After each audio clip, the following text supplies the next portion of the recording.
and I wanted to put a timeline together of, are people born like this? And all those things. And I wrote a little booklet for parents as a guidance. And then I thought, well, let's just turn this into a charity and see if we can... I don't want another mother to go through what I went through. I don't want another child. Even though you saw... Looking back, you go, oh, there were signs. Oh, now I know them. You probably still wouldn't have associated those signs with him.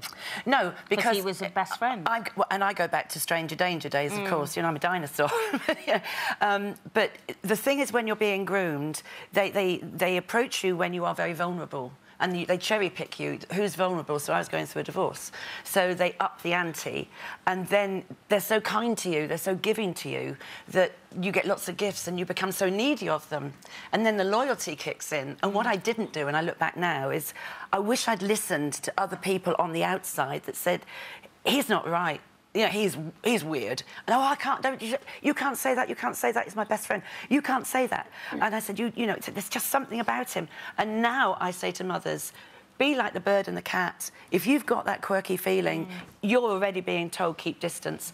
And if your friends say, this person's not right, don't defend the friend. I beg you, listen to those people on the outside that are warning you of that exaggerated behaviour, the quirky lap-sitting they do, the exaggerated gifts, and that you can't put a price on your instinct. You cannot put a price on it. Well, Marilyn, sorry, can I just say, Marilyn, just to be very clear, the man was convicted for abuse of two other boys. Two other boys. He was sent to prison not because of what happened to your children, but to two other boys. They were older, so my children's statements, like lots of people that were interviewed, were held back to bear weight.